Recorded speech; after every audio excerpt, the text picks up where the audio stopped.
కుజదోషం అనేది నిజంగా ఉన్నదా అంటే అవును, కుజదోషం అనేది ఉన్నది. జ్యోతిష్ శాస్త్ర ప్రకారంగా కుజదోషాన్ని మనము మాంగలిక దోషం అంటారు. ఇది ముఖ్యమైనటువంటి భావన. అయితే దీని చుట్టూ మనం ఒక భయం కంటే దాని వెనకున్న శాస్త్రీయ కోణాన్ని విశ్లేషణ అర్థం చేసుకోవడం చాలా ముఖ్యం. కుజదోషం అనగానే మనము చాలా భయపడిపోతూ ఉంటారు, కానీ దాని వెనకున్నటువంటి ఒక కోణం ఉంది. కుజదోషం గురించి మనం కొన్ని ముఖ్యమైన విషయాలు తెలుసుకోవాలంటే కుజుడి యొక్క స్వభావం తెలుసుకోవాలి. ముందు మనం కుజుడంటే మార్స్, కుజుడంటే శక్తికి, వేగానికి, కోపానికి, పౌరుషానికి మొత్తం ప్రతీక ఆయన. జాత చక్రంలో 1, 4, 7, 8, 12 స్థానాలు కుజులు ఉన్నప్పుడు దాన్ని కుజదోషం అంటారు. ఈ స్థానాలు మనకి వివాహం మరియు భాగస్వామికి సంబంధించేటువంటి విషయాలను తెలియజేస్తుంది. బాగా కుజదోషం లగ్న, చంద్ర, శుక్రాత్ అంటే లగ్నం నుంచి, చంద్రుడి నుంచి, శుక్రుడి నుంచి మనం చూస్తూ ఉంటాం. ఇలా చూస్తే మనకి 100 జాతకాలు తీసుకుంటే 99 జాతకాల కుజదోషం అనేది ఉంటుంది.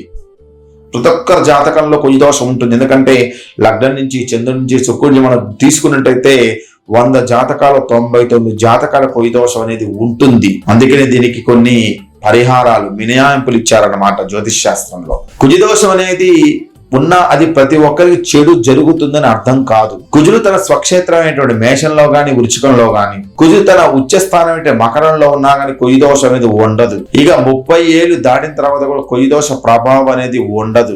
కుజదోషం ఉన్న వ్యక్తికి అదే దోషం ఉన్న మరో వ్యక్తి వివాహం చేయడం వల్ల మైనస్ ప్లస్ అవుతుంది. అంటే శక్తి సమతుల్యం అవుతుంది, బ్యాలెన్స్ అవుతుంది.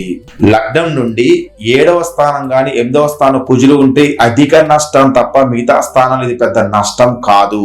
సప్తమ స్థానం, అష్టమ స్థానం అంటే 7వ స్థానం 8వ స్థానం కుజులు ఉన్నప్పుడు మాత్రమే అధిక నష్టాన్ని కలగజేస్తూ ఉంటుంది.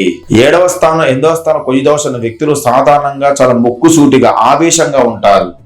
వివాహ జీవితంలో ఇద్దరి మధ్య అభిప్రాయ భేదాలు, గొడవలు రావడానికి అధిక శక్తి, ఎక్సెస్ ఎనర్జీ అనేది కారణం కావచ్చని జ్యోతిష్ శాస్త్రం చెబుతూ ఉంటుంది. ఇప్పుడున్నటువంటి కాలంలో మనము కేవలం ఒక గ్రహస్థితిని మాత్రమే చూడాలి. ఇది వ్యక్తుల మధ్య స్వభావాల కలయిక. ఇది గురించి మనకు బాగా హెచ్చరిస్తుంది తప్ప ఇది జీవితాన్ని నాశనం చేయదు. కుజదోషం అంటే చాలా మంది అనవసరంగా భయపడతారు, కానీ సరైన అవగాహనతో మరియు గుణమేళన, అరోస్కోప్ మ్యాచింగ్ ద్వారా దీన్ని మనం సులభంగా అధిగమించవచ్చు.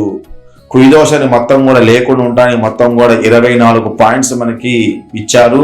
అది మనం తర్వాత వివరంగా తెలుసుకుందాం. కాబట్టి కుజదోషం అనేది ముఖ్యంగా జ్యోతిష్ శాస్త్రంలో ఉన్నది అని చెప్పవచ్చు. అందుకనే 7వ స్థానంలో కుజదోషం ఉన్న వాళ్ళని, 8వ స్థానంలో కుజదోషం ఉన్న వాళ్ళు కానీ వివాహం లేట్ అవటం కానీ, వివాహపరంగా 2 వివాహాలు అవటం కానీ, వివాహపరంగా డిస్టర్బెన్స్ ఫేస్ చేయడం కానీ చాలా జాతచక్రాల్లో ఇది జరిగినటువంటి విషయము.